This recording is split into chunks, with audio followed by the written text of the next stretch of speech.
Baik, bismillahirrahmanirrahim. Assalamualaikum warahmatullahi wabarakatuh. Baik, berjumpa lagi dengan video saya pada kesempatan hari ini. Dan hari ini saya akan menunjukkan bagaimana cara kita menghitung nilai F-table dan nilai T-table dengan menggunakan Microsoft Excel. Tentunya dengan cara ini memudahkan kita bagaimana kita mencari nilai F hitung dan T-table tanpa harus mungkin kita mencari tabel F ataupun tabel T di dalam buku statistik ataupun kita googling seperti itu. Jadi langsung saja kita buka file Excel atau kita buka aplikasi Microsoft Excel pada komputer kita masing-masing.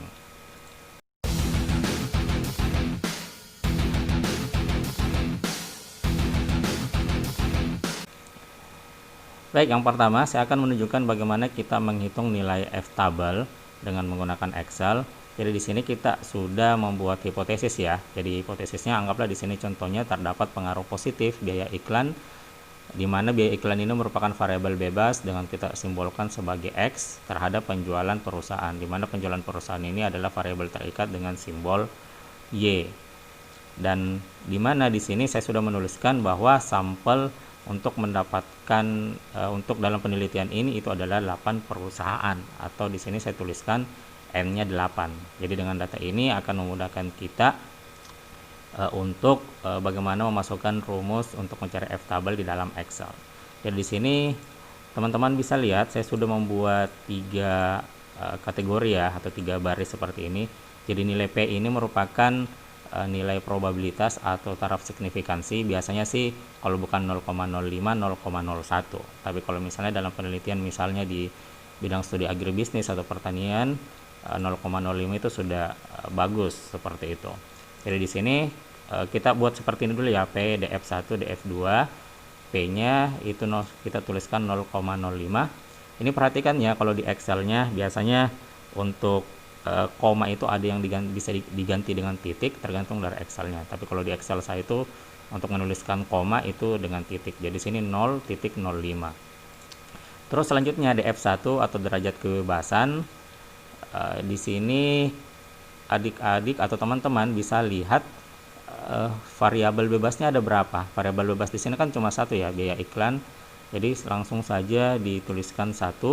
Terus untuk DF2-nya itu rumusnya seperti ini. Jadi N dikurang variabel bebas dikurang 1. N-nya berapa? N-nya adalah 8 dari banyaknya sampel atau responden. Jadi 8 dikurang variabel bebas sebanyak 1 dikurang 1, jadi dapatnya 6. Nah, jika data ini sudah ada, selanjutnya kita masukkan saja di rumus untuk mencari F-table. Ini yang di kotak hitam, jadi kita langsung saja menuliskan sama dengan terus F titik INV titik RT dalam kurung. Teman-teman bisa lihat di sini ya. Jadi di sini silakan memasukkan nilai probability, derajat kebebasan atau degree freedom 1, terus degree freedom 2. Nah, perhatikan juga kalau di Excel mungkin berbeda ya. Kalau di sini pemisahan antara satu item dan item lainnya itu dipisahkan dengan koma. Tidak ada juga yang dipisahkan dengan titik koma. Jadi sesuaikan saja dengan versi Excel yang kita miliki. Oke, langsung saja kita masukkan. Kita sudah tuliskan rumusnya. Tinggal memasukkan nilai probability. Saya klik saja nilai P-nya di sini 0,05. Terus saya pisahkan dengan koma. Terus memasukkan DF1-nya. Saya klik ini. Terus saya pisahkan lagi dengan koma dan saya masukkan nilai DF2. Oke, kemudian tutup kurung dan enter. Maka didapat nilai F-table sebesar 5,99. Jadi seperti ini untuk kita mencari nilai F-table dengan menggunakan Excel, dengan menggunakan rumus Excel yang ada di sini. Ini mungkin kurang lengkap ya, saya tarik dulu ya. Seperti ini. Jadi sama dengan F titik INV titik RT dalam kurung P, DF1, DF2 tutup kurung enter. Jadi seperti itu. Oke, cukup untuk nilai F-table. Selanjutnya bagaimana kita cara mencari nilai T-table. Jadi T-table ini agak berbeda sedikit, terutama di bagian probability-nya atau P-nya. Jadi di P-nya sendiri itu tergantung kita mau pakai P-nya satu arah atau dua arah. Maksudnya seperti apa satu arah ataupun dua arah itu tergantung dari hipotesis yang kita kemukakan. Jadi di sini saya beri contoh ya. Jadi yang satu arah itu yang warna kuning, sedangkan yang dua arah itu yang berwarna biru.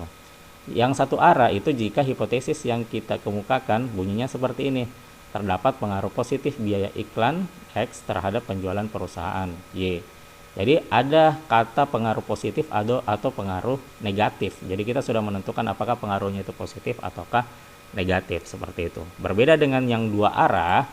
Kalau dua arah bunyi hipotesisnya itu adalah terdapat pengaruh biaya iklan X terhadap penjualan perusahaan. Bedanya di sini tidak ada mungkin pengaruh positif ataupun pengaruh negatifnya. Jadi untuk memasukkan atau untuk mencari T-tabel dengan rumus yang ada di kotak hitam ini, itu tergantung dari hipotesis yang kita rumuskan di awal. Apakah cara kita merumuskan itu seperti yang warna kuning ini untuk satu arah, ataukah yang berwarna biru ini untuk yang dua arah. Jadi seperti itu ya. Jadi pastikan dulu yang mana hipotesis yang kita rumuskan. Anggap seperti ini, kita menggunakan hipotesis yang satu arah, maka probabilitas yang kita pakai adalah 0,1. Jadi 0,1 ini itu adalah apa ya, kalau misalnya di T-tabel teman-teman bisa lihat itu di bagian baris paling atas itu terbagi juga, ada yang 0,1 terus di bawahnya 0,05. Jadi yang di atasnya itu biasanya untuk satu arah, sedangkan yang di bawahnya adalah untuk yang dua arah, seperti itu. Tapi kalau misalnya kita gunakan seperti di F-tabel itu adalah 0,05 taraf signifikansinya, jika rumusan hipotesisnya kita seperti di satu arah, maka 0,05 ini dikalikan 2 saja, nanti dapatnya 0,1. Jadi itu kenapa di sini bisa 0,1 sedangkan di sini 0,05. Oke, lanjut ya. Terus di sini kita sudah masukkan juga data DF-nya, itu sebesar 6. Ini 6 diambil dari mana? N itu adalah jumlah sampelnya atau responden 8 dikurang dengan K. K ini banyaknya variabel yang ada di dalam hipotesis tersebut. Jadi variabelnya kan ada dua, ada variabel X dan variabel Y. Jadi ada dua variabel. Jadi 8 kurang 2 dapatnya 6. Nah, setelah data ini sudah ada, kita coba masukkan di rumus. Kita coba untuk mencari T-tabel untuk model hipotesis yang bentuknya satu arah. Jadi langsung saja dimasukkan sama dengan TINV buka kurung, terus kita klik yang P nya untuk satu arah 0,1, DF tutup kurung, dapatnya 1,94. Namun berbeda ketika hipotesis yang kita rumuskan itu berbentuk seperti yang di dua arah atau dua sisi. Jadi kita masukkan saja lagi rumusnya sama dengan TINV buka kurung, terus kita klik P yang dua arah 0,05. Selanjutnya koma, terus masukkan DF-nya, kemudian tutup kurung. Maka didapat nilai T-tabel untuk dua arah adalah 2,45. Jadi yang mana kita gunakan itu tergantung dari hipotesis yang kita rumuskan di awal. Apakah dia satu arah? Di sini tertulis kalau satu arah itu apakah pengaruhnya positif atau negatif. Sedangkan kalau dia yang dua arah itu tidak memakai kata positif atau negatif, langsung saja pengaruh biaya iklan terhadap penjualan perusahaan. Oke ya, seperti itu. Semoga bisa dimengerti di dalam kita mencari nilai F-tabel dan T-tabel. Baik, cukup sekian video saya untuk hari ini. Terima kasih. Saya akhiri dengan ucapan wassalamualaikum warahmatullahi wabarakatuh.